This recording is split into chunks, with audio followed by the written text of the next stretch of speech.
सदाशिवसमारम्भाम् शङ्कराचार्यमध्यमाम् अस्मदाचार्यपर्यन्ताम् वन्दे गुरुपरम्पराम्। ॐ सहनाववतु सहनौ भुनक्तु सह वीर्यं करवावहै तेजस्विनावधीतमस्तु मा विद्विषावहै। ॐ शान्ति शान्ति शान्तिः। ॐ सर्ववेदान्तसिद्धान्तगोचरं तमगोचरं गोविन्दं परमानन्दं सद्गुरुं प्रणतोऽस्म्यहम्।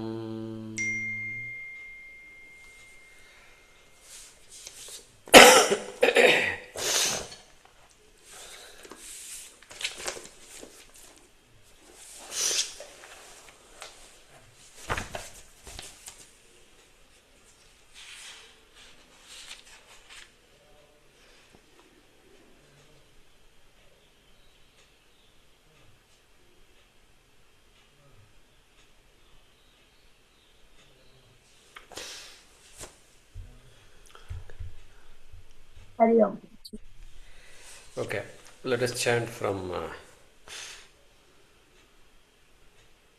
54. Anadikaloyam.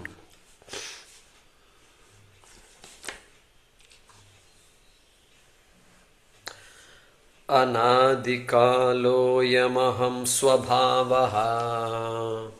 अनादिकालोऽयमहं स्वभावः स्वभावः अनादिकालोऽयमहं स्वभावः जीवः समस्तव्यवहारवोढा जीवः समस्तव्यवहारवोढा करोति कर्माण्यपि पूर्ववासनः करोति कर्माण्यपि पूर्ववासनः पुण्यान्यपुण्यानि च तत्फलानि पुण्यान् अपुण्यानि च तत्फलानि भुङ्क्ते विचित्रास्वपि योनिषु व्रजन् भुङ्क्ते विचित्रास्वपि योनिषु व्रजन् आयाति निर्याति अध ऊर्ध्वमेषः आयाति निर्याति अध ऊर्ध्वमेषः अस्यैव विज्ञामयस्य जाग्रत् अस्यैव विज्ञामयस्य जाग्रत् स्वप्नाद्यवस्थाः सुखदुःखभोगः स्वप्नादवस्था सुखदुःखभोगः अतो नायं परमात्मा स्यात् अतो नायं परमात्मा स्यात् विज्ञानमयशब्दभाक् विज्ञानमयशब्दभाक् विकारित्वात् जडत्वाच्च विकारित्वात् जडत्वाच्च परिच्छिन्नत्वहेतुतः परिच्छिन्नत्वहेतुतः दृश्यत्वात् व्यभिचारित्वात् दृश्यत्वाद् व्यभिचारित्वात् नानित्यो नित्य इष्यते नानित्यो नित्य इष्यते आनन्दप्रतिबिम्ब आनन्दप्रतिबिम्ब चुम्बिततनुः चुम्बिततनुः वृत्तिस्तमोजृम्भिता वृत्तिस्तमोजृम्भिता स्यादानन्दमयः स्यादानन्दमयः प्रियादिगुणकः priyādiguṇakaḥ sveṣṭārthalābhodayaḥ sveṣṭārthalābhodayaḥ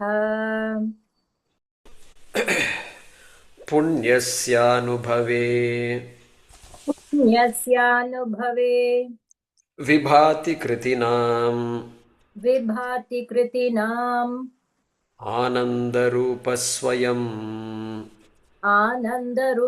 svayaṃ bhūtvā nandati yatra bhūtvā nandati yatra sādhu tanubhṛnmātraḥ sādhu tanubhṛnmātraḥ prayatnaṃ vinā.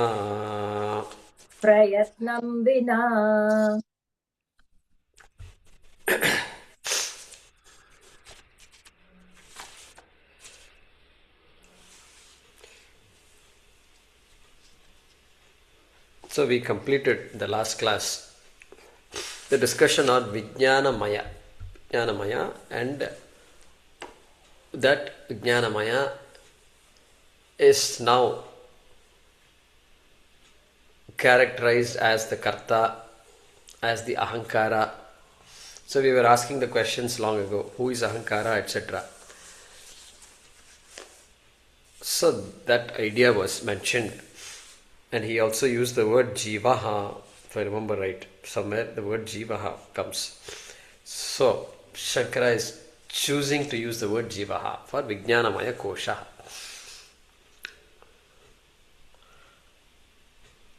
Because that kosha is the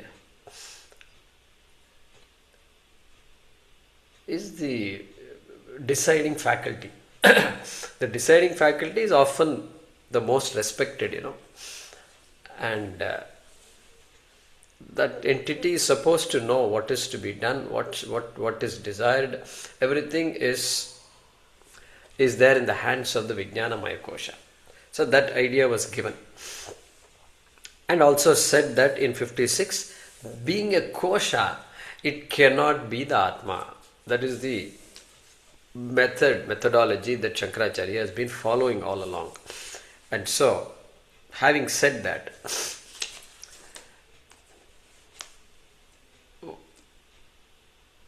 Annamaya kosha is over. Annamaya kosha is equal to sthula shariram. Then Sukshma Shariram has to come, and so for that we've got Pranamaya Kosha, Manomaya Kosha and Vijnānamaya Kosha. All those three are, shall we say, finer understanding of Sukshma Shariram. Okay, all three comprise the Sukshma Shariram.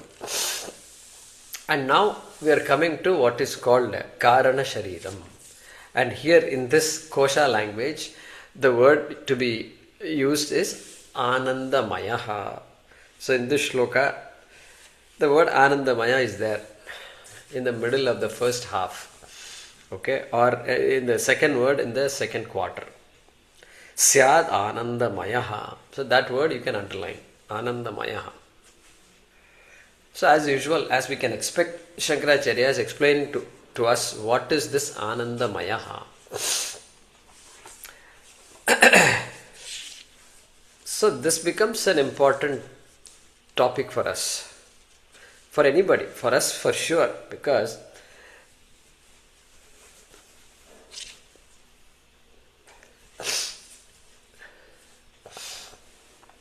purūṣartha, artha, kāma, dharma, we say, are the purūṣarthas. A person wants security.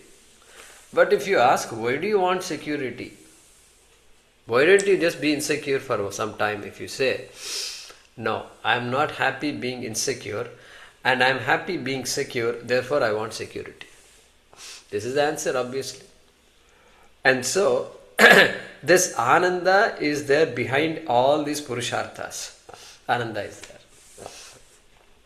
Purūṣartha is never an end. Security is never a final end. It is what I have recognized, the human beings have recognized as something that is needed. In the night I want to sleep well. For that some security must be there. Okay. And so at least the house must be secure, the surroundings must be secure. Limited, minimum. So, why the house should be secure? Well, so that I can sleep well in the night. I don't have to worry about it during the day and the night. So security. But why security? Ānanda. So that Ānanda topic has come. So all these topics are allied topics finally. Even though artha and kāma, we start talking about it. Now they become allied topics. They're not the main topic. Okay? And so we have to spend some time discussing where this Ānanda comes from. How this Ānanda is produced, so to speak. It is critical because finally, if that is what I want, then I must understand what is the source of Ānanda, what is the source of joy, happiness. Okay, well-being in terms of happiness. What is the source of it? So, in general, the source of happiness for all human beings is what? Family, relationships, proper health for the self and the family members. Define family whichever way you want. Okay, and a proper source of income, a steady source of income. Like this, the main things are all there. Artha, kāma. Okay, everything comes back to artha now. So that is the source of happiness for me. All the things that I protect, that I save, and that I keep my eyes open for, and that I am alert to, which give me happiness, they are the source of happiness, obviously.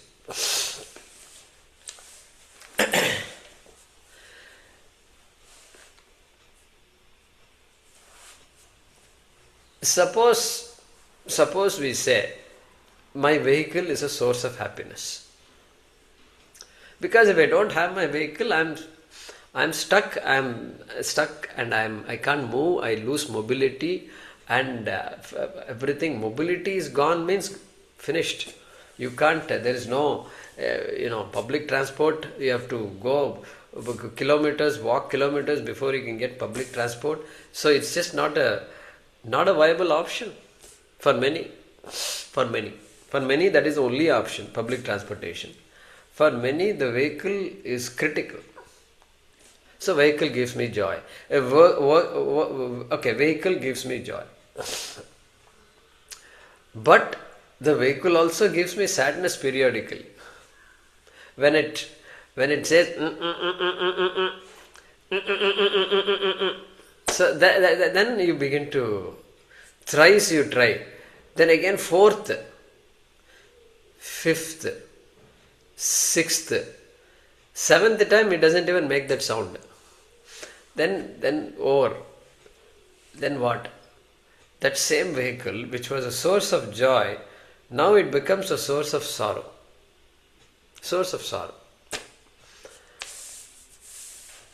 What we say is, if something is a source of joy, it has to be a source of joy all the time, because you have just told me that joy is a property of that vehicle.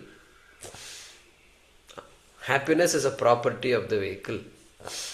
Like heat is a property of fire. Wherever there is fire, heat will always be there. But if you analyze this car is not like that. It doesn't give me Ānanda all the time. Not only that, if this car is a source of Ānanda, then it should give Ānanda to other people also. Okay. I have a bicycle, and it's a source of Ānanda for me. Okay. Bicycle. And it's been serving me well, etc. So one day if I see the tire is flat, as they say, means what? Now what do? I have to carry it all the way to that, about 2 kilometers from here, there is a cycle shop. I have to carry it. I have to pull it along. So that is not going to be a source of Ānanda. Not only that, even while the cycle is fine and it continues to serve me well, the neighbor, the guy whose car is parked next to my vehicle, next to my cycle, he told me one day, please don't park it here, it may fall on my car. What may fall on my car? My bicycle may fall on his car. Because his bicycle is like this. It is not like those days the stand used to be there, it's vertical. This bicycle these days they will tilt like this. You notice that, no? So this man is afraid it is tilting away from his car, okay, by the way.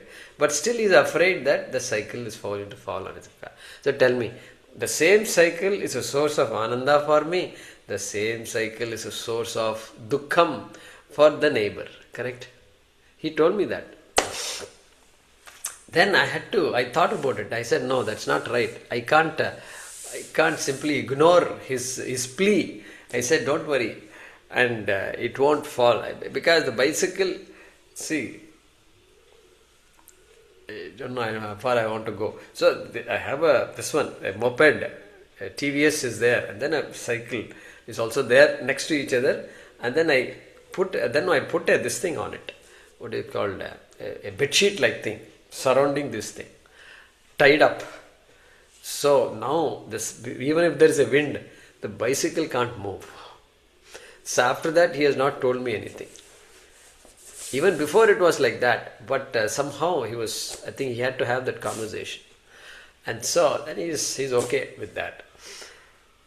So sometimes when I have to take the TVS moped out, then the cycle is anatha, it's by itself. And then there's a pole nearby, and so I keep it near the pole, away from his car. And so I'm doing all these things. So what does it mean? Object, whether it is a source of joy or sorrow, we don't know. We don't know what it's going to be. For him it is sorrow, for me it is joy. For me also sometimes it becomes a source of sorrow. So any particular object, if you carefully analyze, what about people? People are a source of joy or sorrow, if you ask. Your husband, in front of your wife, if suppose I ask you, is your wife a source of joy or happiness? Now this is a very tricky thing, a dangerous thing. Keep your mum, don't say anything. Anything you say will be construed as wrong. So keep quiet. Trick question it is. If you say yes also it will be wrong, it will say no also it will be wrong, very wrong. So why is it like that? Because it's just too, that question you should not ask. So sometimes joy, sometimes source of anger, sometimes frustration, then again back to joy. So it's just up and down. The up and down is called samsara. That is called samsara. So this is how it is. Moreover, if you say this person is a source of joy, that person must be a source of joy for everybody, not just me. Only then that happiness becomes a property of that person. Property. But no, it's not like that. It is not at all like that. We don't. It's not possible. It's not possible. That is why there can be lot of misgivings and a lot of friction is possible between the same two people who have lived for so many years. All these things are there. We know that. And so this idea that some object, including person, including a relationship, is a source of joy is a mistake. They give an example of this deer. There is some deer. It seems that deer has there is some aroma, some odor that comes out of the belly of the deer. And the deer likes that aroma. And so it keeps looking, and it keeps looking for that musk deer. Okay, musk deer. All right, good. So musk deer, and so it keeps looking for it all over, and it doesn't find it. It is still searching. The musk deer is still searching for the musk. How about that? Okay, and Can't find it. Because the odor is coming from itself and he doesn't know that. Likewise, the dog example they give. The dog bites on the bone. The bone is absolutely super hard. Nothing can break the bone. Even the dog's strong jaws cannot break the bone. But somehow it keeps biting. Because what it has happened, it keeps injuring its lips and the blood oozes out and it likes that blood. Keeps on biting, thinking the blood is coming from the bone. Classic example it is. And Swamiji says, hey, if the dog makes a mistake, at least it's okay. We can understand that. What about the human being? Human being also makes the same mistake. The entire humanity makes the same mistake. Like that Swamiji says. So what to talk of that? Okay. So that is where we are here. And so neither an object is a source of joy. What about, if not an object, what about a particular place? If I go to a particular place, then I will become happy.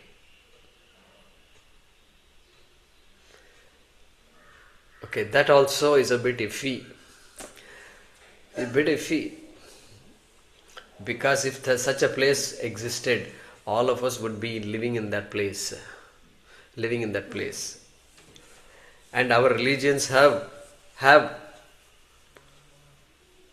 demonstrated, keep on saying that such a place does exist and that place is called heaven. Correct?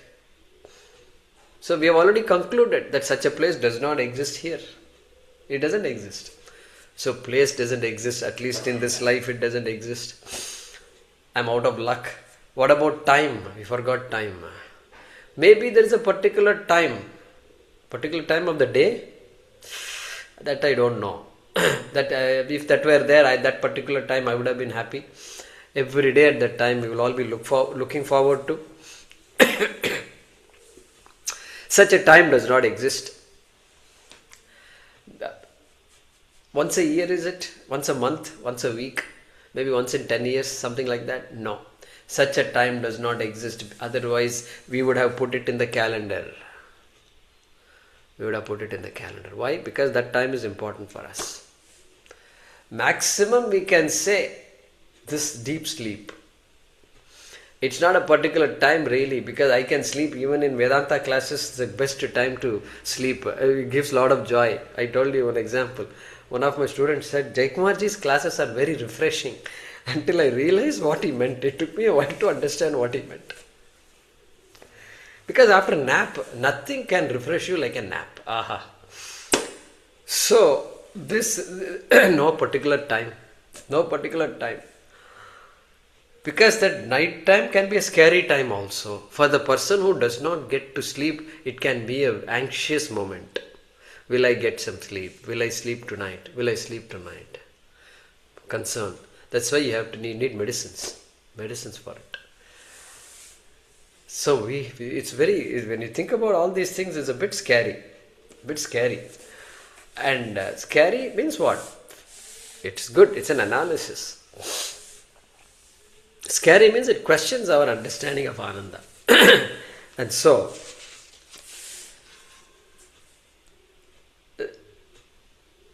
one is called the experience of happiness. I have to be careful what words I use. What we have experienced so far and that we are seeking is called the experience of happiness. I'm going to use the word happiness for that. But then this happiness doesn't exist anywhere. It is up to us to figure out what makes us happy. It seems to be up to us to decide how you want to be happy throughout the day and throughout the week and throughout the year. Up to us. See, now from there we are coming to us. And so now this whole world wants something. Because they've been running helter-skelter all over. And then somebody says, I will give you this, do this pranayama. And pranayama does wonders. Does wonders. Because what happens suddenly, after that time, the mind is automatically, it is like anesthesia. And then the person is stunned. My God. What is the connection between breath and this Ānanda? There seems to be some connection. And do some meditation. Do this. Go teach, learn that technique, this technique. And so the whole world of techniques is out there. Out there. Because of that revelation, that simply, the usual things that I've been depending on are really not that dependable. Not dependable. Relationships which I thought were permanent, then suddenly I realized they are not permanent. And even if they seem to be permanent, they don't seem to be a permanent source of joy also. Joy is the critical thing. That is why some relationships I'm willing to give up. Give up after some time, because they are not a source of joy. The children I thought were a source of joy, but things can turn around suddenly. Things happen over time. And so you understand all that. Therefore, then what is the source of joy if you say, okay, it's not one thing, but me and that one thing. That partnership is a source of joy. That's all you can say. Me, I am also involved. I have to be involved in the source of joy. In that experience of joy, I must be involved. You can't exclude me and say that person or that thing or that house or this vehicle or this garden is a source of joy. It appears like it is a source of joy. I have excluded myself. That is why I go round and round. I go in cycles. Circles, not cycles. Circles. I have to somehow bring myself into the picture. And then what we say is, all right. This now we are getting little better. It's now a little easier to understand. Because each of us has a like and dislike. Okay? Mysore Pak is a source of joy or sorrow if we say. Everybody will say, Acha, muh meetha kar lo beta, and then they put a sweet on in your mouth. Because a child is born, Muh meetha kar lo. Muh meetha kar lo. But what if I hate sweets? In America, these children are very, very vocal. They will say, oh, I hate this. So we have to be careful what we give these children in America. In India at least they will all say thank you and all. They will put up with all these things. In America it's not like that. Children will say I hate this banana. And so muh meetha kar lo. So that muh meetha kar lo is okay. But is that sweet a source of joy? Means what?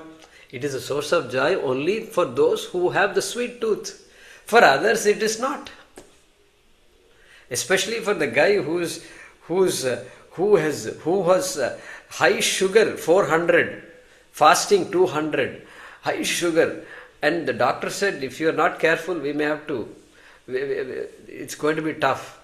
You have got all kinds of problems, already have problems. Then he worked on it, he did all this exercise, this, that, he cut out all these things, and now the sugar is back to normal. Fasting 90, postprandial 150. And this is unheard of. This kind of a transformation is unheard of. This guy is crystal clear. And so he abstains from all these things. And you tell him, give him a big rasagulla, soaking in sugar syrup. And the whole cup has only one rasagulla and full of syrup. Full of syrup. You can't even see the rasagulla. That much syrup is there, okay? You think this guy is going to touch it? He'll find a way to say no. Politely fair to say no. And once he is clear about it, then he won't touch it at all. Okay? So, therefore, that person, everybody else has a raga for rasagulla. This guy has a, shall we say, dvesha for rasagulla. Or this guy does not have a raga for rasagulla. Let's leave it like that. So because no raga is there, this person does not have to contact the rasagulla to create joy. In fact, it will not create joy because he doesn't have raga. Everybody else, that raga and the object of the raga object of the kāma fuse, come together. When they come together, what is produced? Happiness is produced. Happiness is produced. And that's why my father used to get that can of Rasagulla from Calcutta those days. I remember 50 years back. I think whenever he goes to Calcutta, he will get this can. I still remember that. Small can. And but we don't know how to open the can. There's another problem. We never had can openers and all that. Oh my God. Then you have to get all the hammer and nail and screwdriver and cutting plier. Everything has to come to open this can. So, those two have to come together. The raga has to come together along with the object of raga. Then what happens? Then fireworks. Then massive applause happens. Applause. And so what we say is that when that happens, when the subject, now I am going to change the raga to subject. When the subject comes in contact with the object comes in contact with the object of like, then what happens? Then okay, we say this happiness is produced. And because this is what happens everywhere, this is what happens. My raga comes in contact with the object of raga. I have so many likes, endless likes are there. And when I open the door, when it is nice and nippy out there and sunshine is there, I feel happy. Birds are chirping, everything, I feel happy. So this, I feel happy. Then I feel sad. Then I feel happy. So this is the common experience, and therefore I make the mistake, it's a mistake that this birds are the source of joy, this nice weather is the source of joy. All this I make a mistake. Why I make a mistake? Because sometimes when the weather is nice also I am sad. I don't think about it at all. And so because at that time the body is sick, and when the body is sick, nice weather or no bad weather doesn't make a difference at all, because I am obsessed about the state of mind and of the sick body. So like this, it's just very complicated. What creates happiness in me is just anybody's guess. Sometimes a baby smiles, I just become happy. That's it. Whole world doesn't exist for me. Underline that statement. Whole world doesn't exist for me when I am enjoying something. Correct? What happened? What happened to all the problems that give you so much sorrow? So many things are there in life that make me sad. My children, my spouse, husband, wife, parents, aging parents are there, relatives are there, landlord is there, the state is there, and tax is there, tax season is coming. Like this, so many things are there that are making me anxious, a bundle of anxiety, and suddenly everything is forgotten, and you kiss this baby and you're happy. How? That means what? At that time some magic happens. We have to understand this magic. What is happening?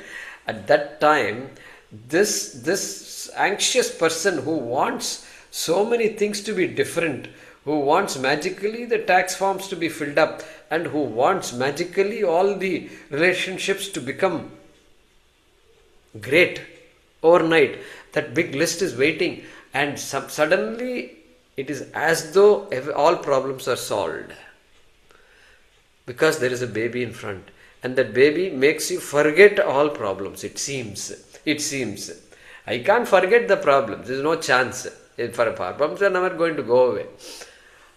But forgetting the problem, there is a possibility, and when I forget those problems, then I seem to be happy.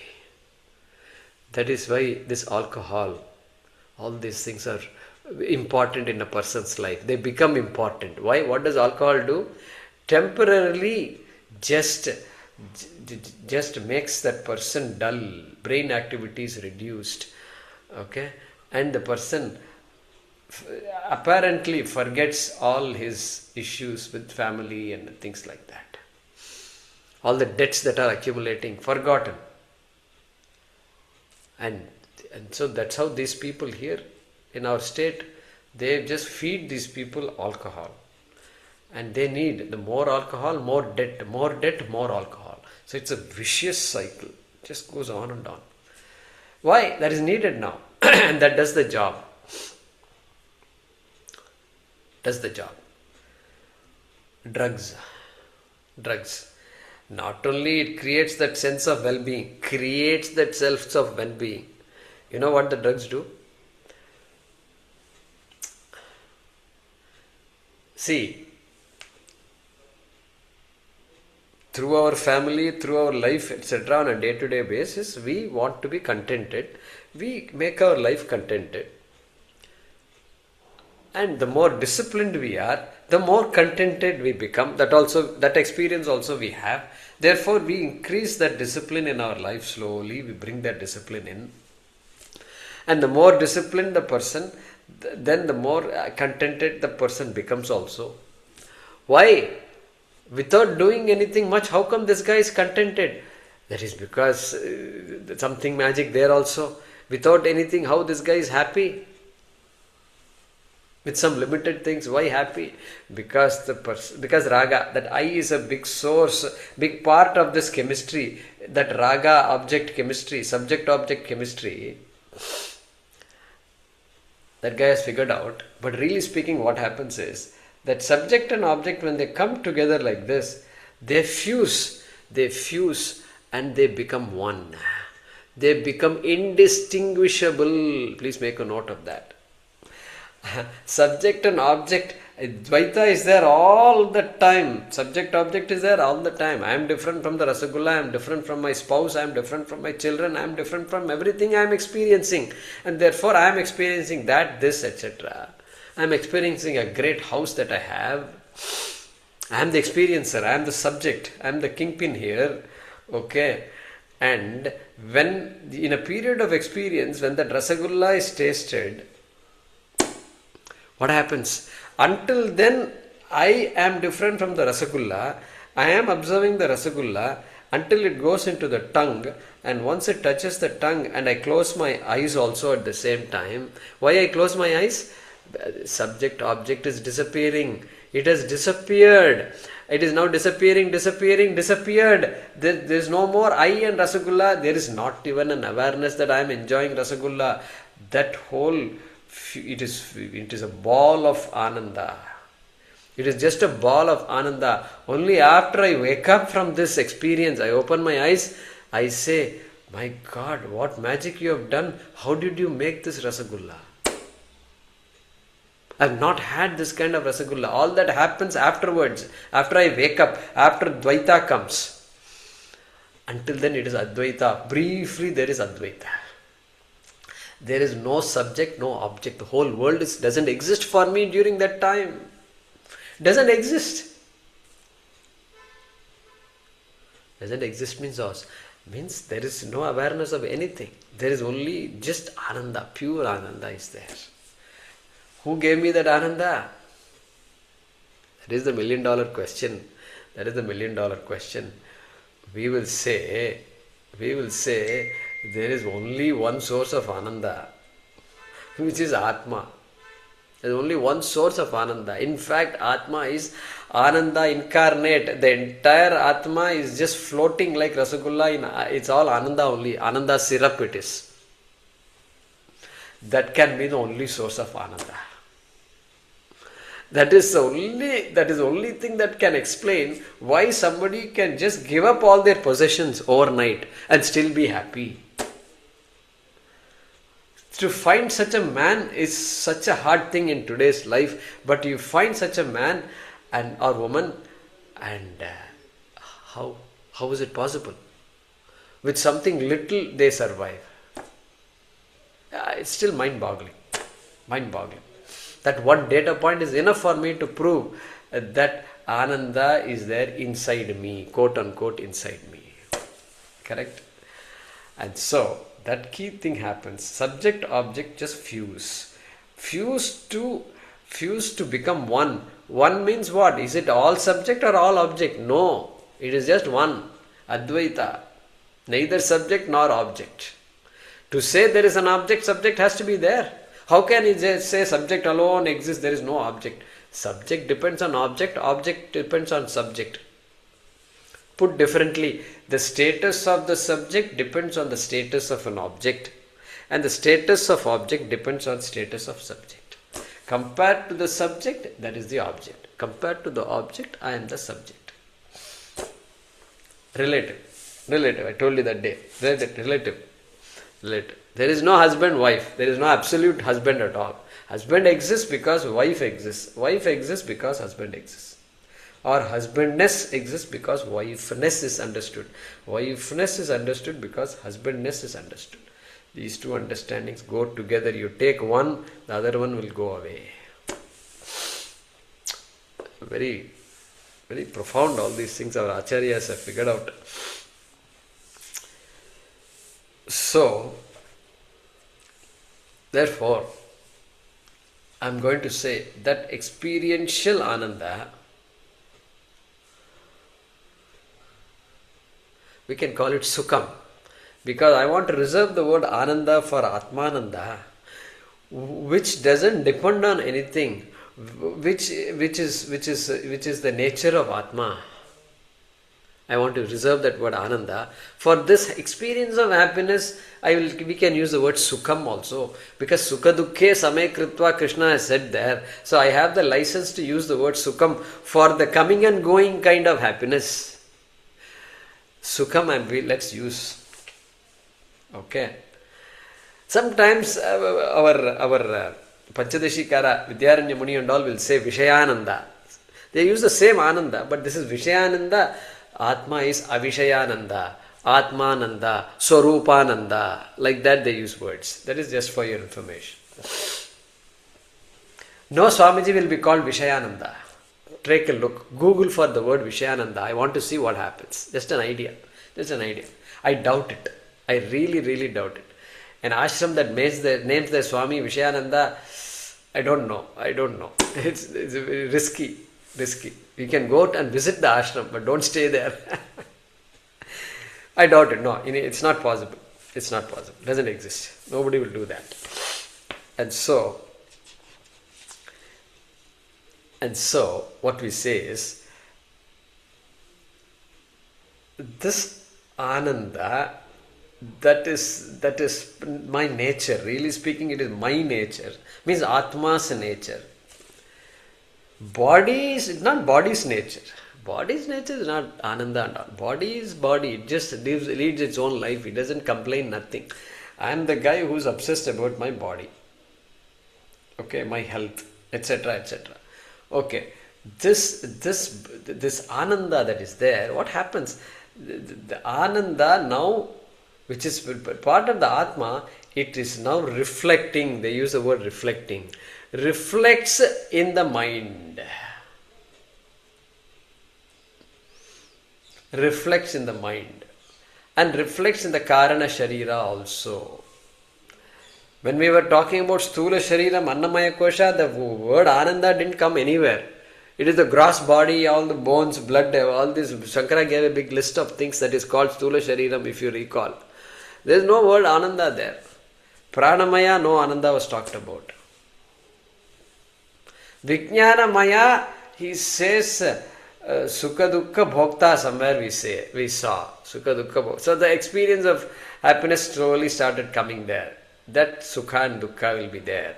So Manaha is involved, Vijnānamaya also involved in that. Now we are talking Ānandamaya Kosha. So now everything has to do with Ānanda only. And so now we are coming very close to Atma. Not yet Atma, but Ānandamayaḥ. And there it is, okay, there. That is a bridge. Vedanta's model is that Ānandamaya is a bridge between Atma and Vijnānamaya and Manomaya. That bridge is what makes me, it is like a mirror. That mirror is required for me to experience Ānanda. Experiencing Ananda means what? It is like the mirror reflecting the sun. And the mirror becomes bright as the sun. So now Ananda is available for me to experience. But nobody will mistake the reflection in the mirror to be the actual object. But here the reflection is mistaken as the actual Ananda. Actual Ananda. Correct? The reflection is mistaken to be the real thing. What is the reflection? Ananda is manifest in the mind. When all the dots align, all the stars align, suddenly it is like the mirror is now polished, clean. Until then it is unpolished, and suddenly this polishing happens. And when it is polished, the Ananda is reflecting. And the reflecting Ananda is called the happy mind, a conducive mind, a mind that is calm. Don't think we can never be calm and all that. No, we are always calm. Whenever there is a moment of joy, the mind becomes calm. Calm. Calmness. Unagitated mind it is. A joyful mind, an unagitated mind, unanxious mind, undisturbed mind, undisappointed mind. All that. Only then Ananda reflects. Only then that mirror, the mind mirror, is quote unquote clean, and it reflects that Ananda from the Ānandamaya kosha. Okay, that is how we should understand. And this experiential Ananda, why we are saying experiential Ananda? We are making it a point to say, just like this, what the amazing thing is, our face is one thing we have never seen. None of us have seen our face. But if I show you a picture and if I ask you to spot where you are, you will tell me where it is. How come? If you have never seen your face. I've never seen my original face, I've only seen my reflected face. If you think about it, it's a bit scary actually. It's a bit odd. How is it possible? How is it possible? I never thought of it like that. But now that you tell me, yeah, that is so true.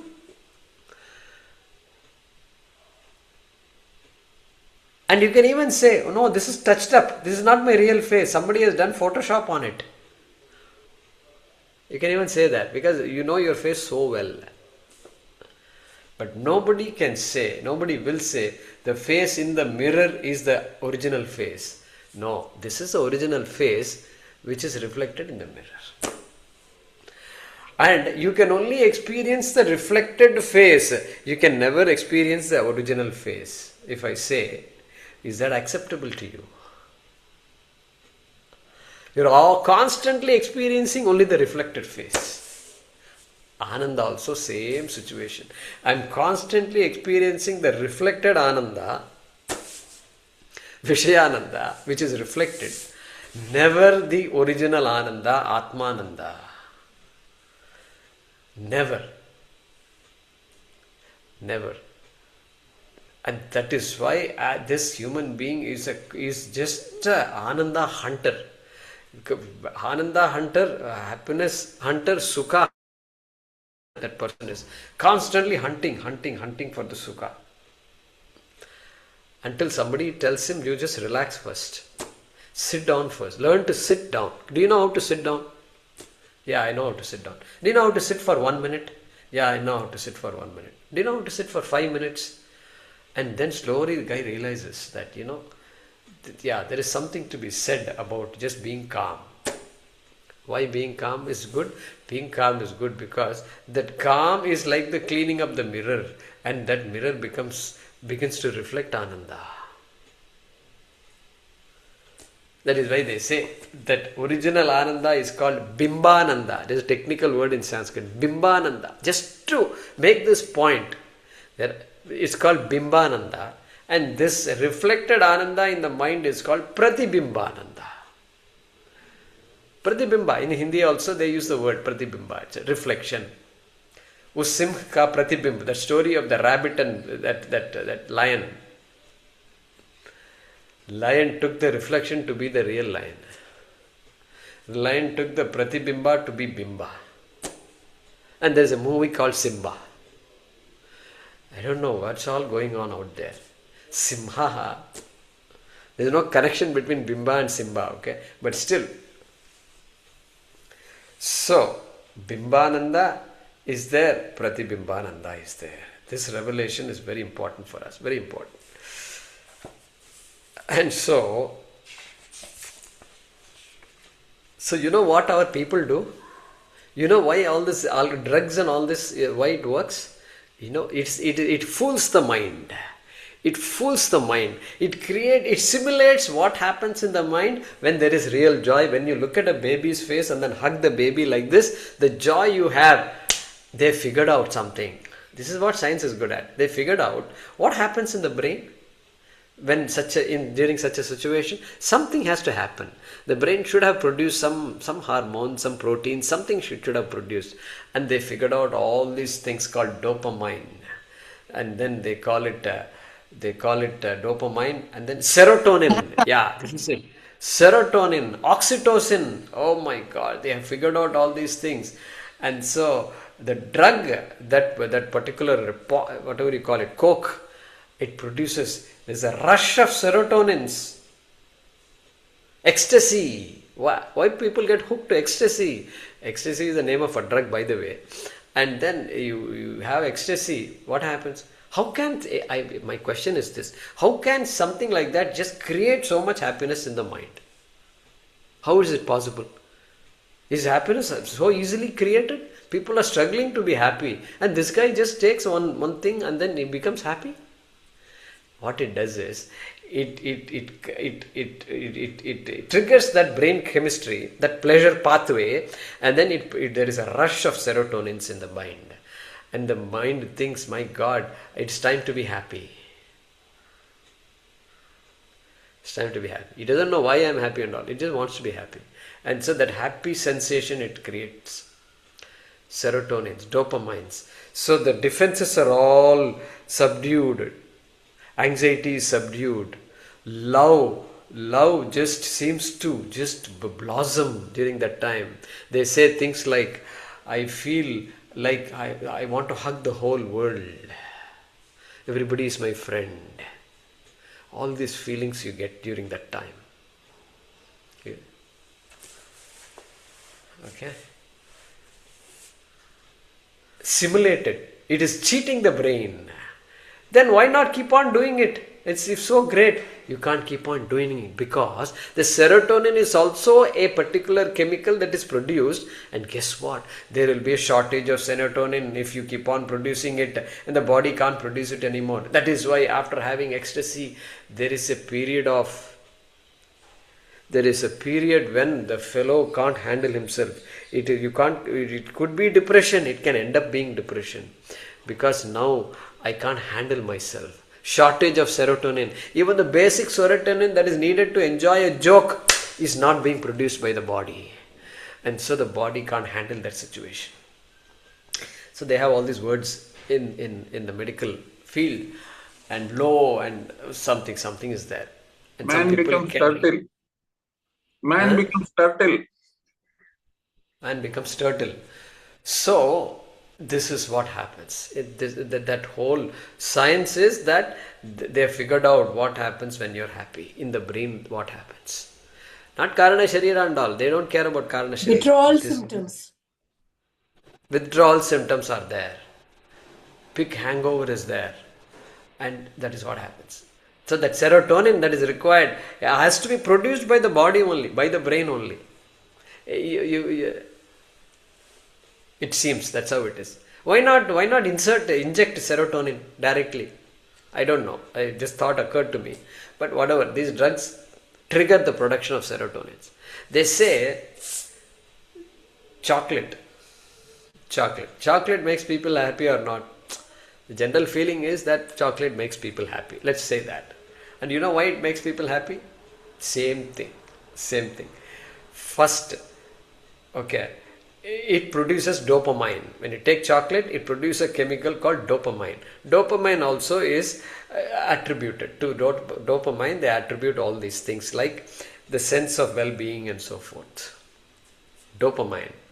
It creates dopamine. Number 2, The texture of chocolate. The texture of chocolate. Look at all the signs involved. The texture creates a sense of sensory richness. Sensory richness. Means this basic, looking at it itself, some smoothness is there. Okay, alright. That is number 2. Number 3, aroma. Aroma contributes to some emotional memory.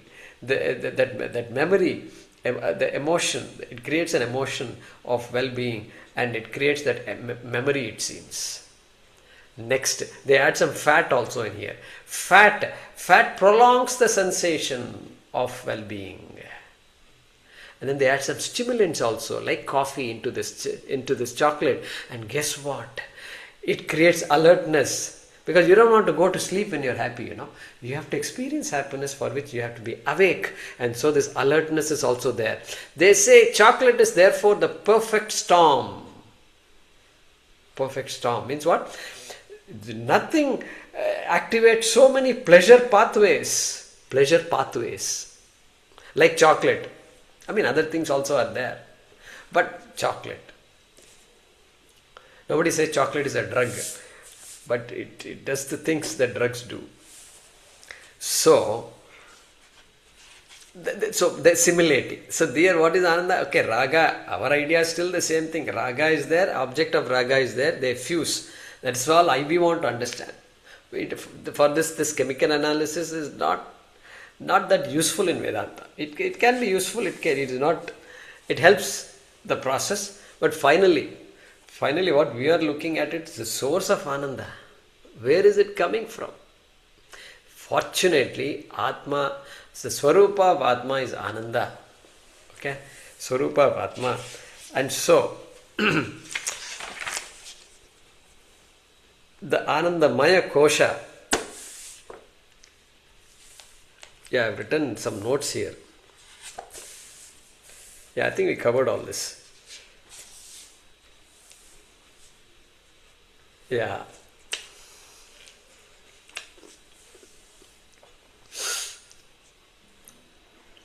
Ānanda, Swamiji's joke, Paramarthanandaji's. Are people a source of Ānanda or not? Well, some people give Ānanda wherever they go. Some people give Ānanda whenever they go. Okay? So we can't forget that, right? Whenever they go, you become happy. What a nakshatra that is. Alright. So now this kāraṇa shariram that we talked about earlier, when Shankara introduced that sharira trayam, okay, earlier, then he introduced pancha kosha. And pancha kosha and the sarīra trayam are identical, really speaking. Identical in what sense? They are all helping us to understand that this body, etc., is anatma, not atma. I am not the body. To understand that, you have sharira trayam, and so we understand that sthula shariram annamaya kosha, and then sukshma shariram is prana, mano, and vijnana, and now we are left with kāraṇa shariram, which is equal to ānandamaya kosha. Okay, that much is clear. And so here we have to look at, this is the background that is needed. Paramarthanandaji gives a big background. Swami Dayanandaji gives a big background. Okay, my notes, if I look from those years, a big background is there. The tradition is continuing now also, I think. Okay, so it took a whole 1 hour to give that background, and so it's beautiful. We need to understand it. Compared to this, it feels like sthula shariram is a breeze. Sthula shariram is nothing. It is not. Sukshma shariram also is a breeze. It's a cakewalk. Ānanda Maya Kosha is where a lot of understanding was required. And so now he is saying, look at this. Ānanda pratibimba chumbita tanuhu vrittihi tamo jrumbhita syāt ānandamayaḥ. Vrittihi, you can underline that word vrittihi also. It's a standalone. Ānandamaya is a vritti. Ānandamaya is a vritti. Generally, when we use the word vritti, as it was used when we studied manomaya and vijnanamaya, if you carefully go back to the shlokas, you will find the word vritti there.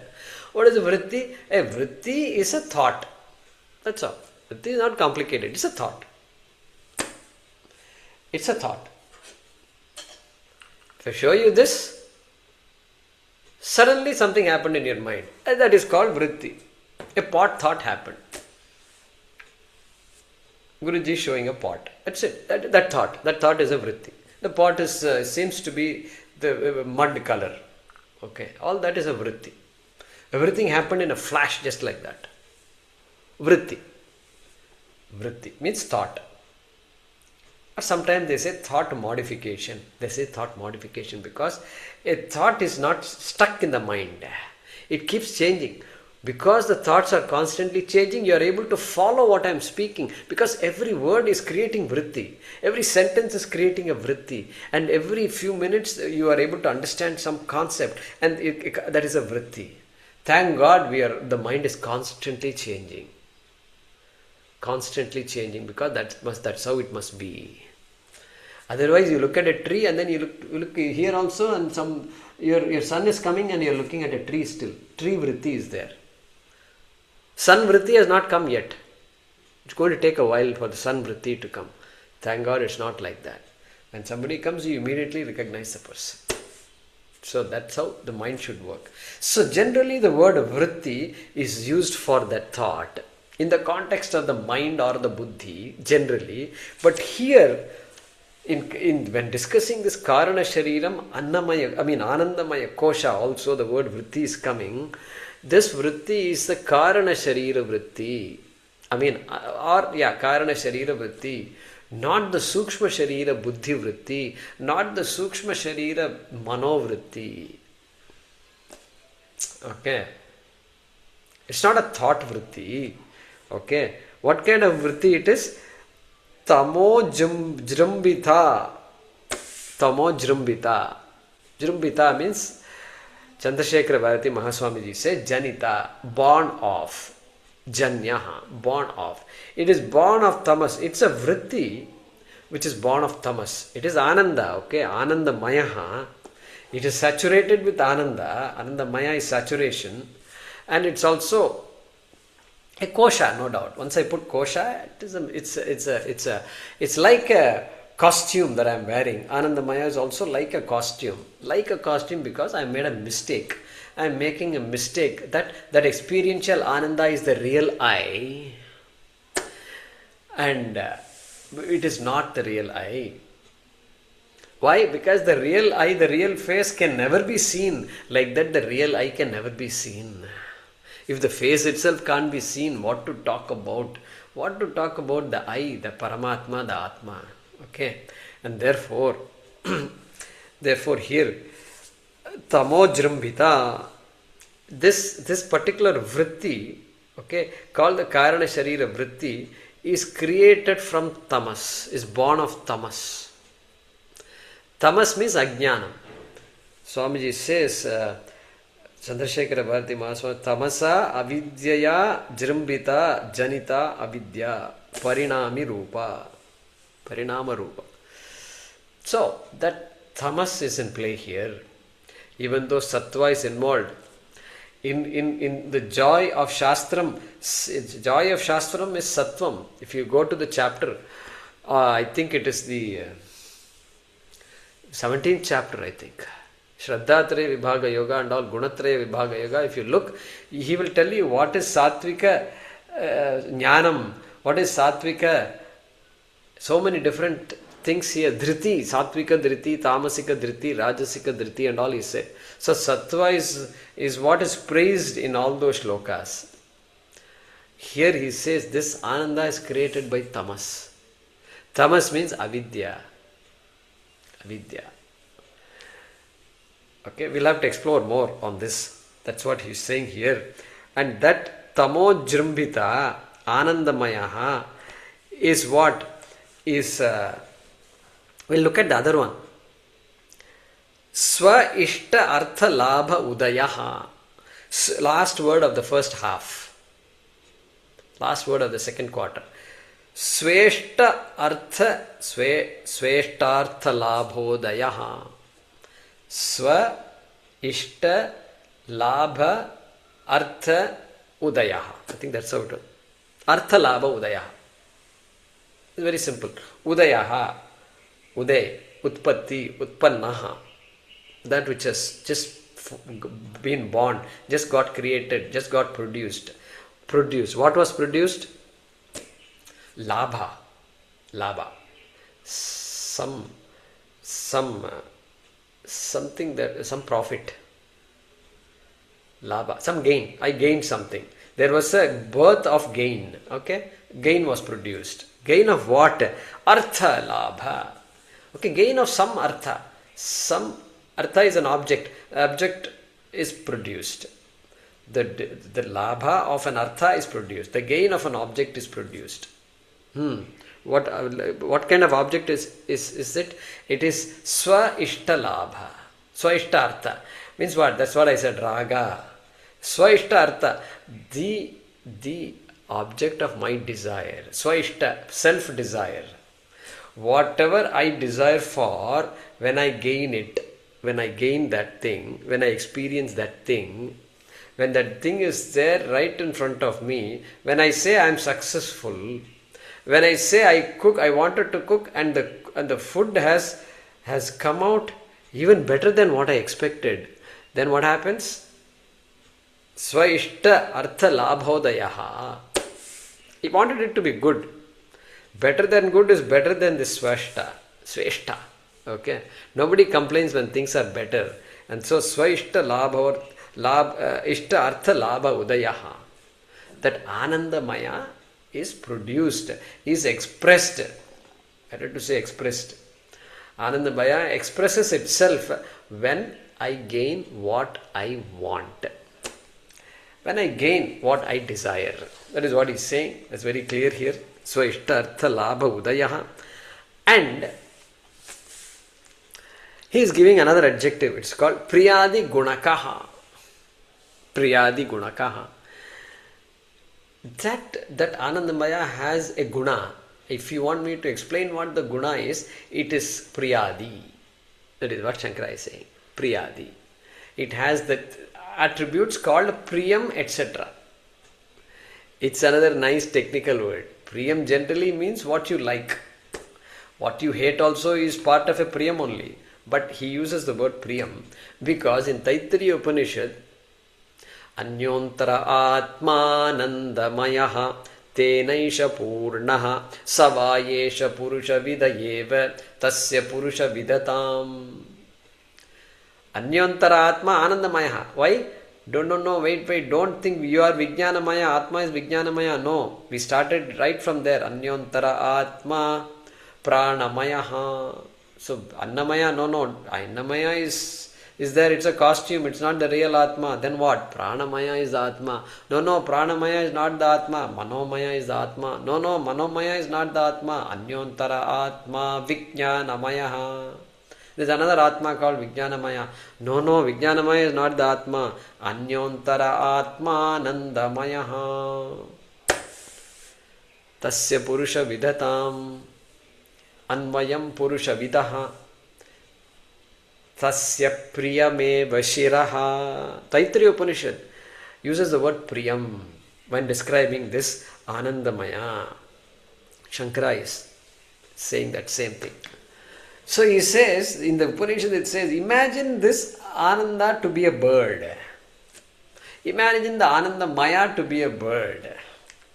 And the bird has a beak here, it has a head there, and then it has a big body here, and then tapering body here, and then it has a tail. Alright? Tasya priyameva shiraha. This Ānandamaya, if you want to visualize, this is what it is. If you visualize the bird, then the head of the bird is called priyam. Tasya priyameva shiraha. Modo dakshina pakshaha.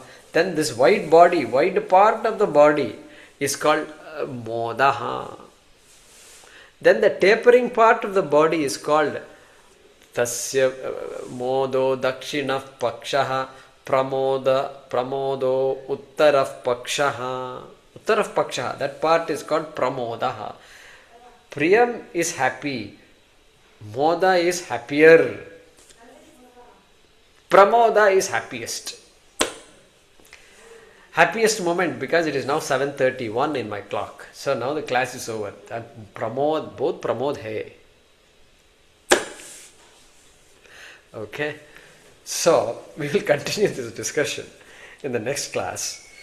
And then a lot of interesting things are coming in this shloka. Okay. We'll see if we can round out our understanding of this Ānandamaya kosha next class.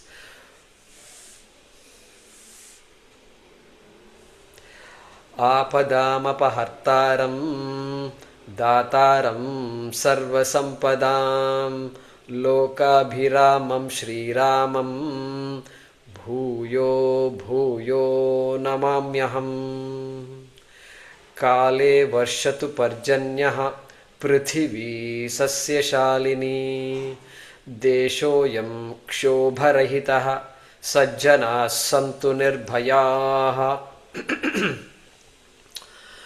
Om Purnamadah Purnamidam Purnat Purnamudachyate Purnasya Purnamadaya Purnamevavashishyate. Om Shanti Shanti Shanti. Harihi Om Shri Gurubhyo Namaha. Harihi Om.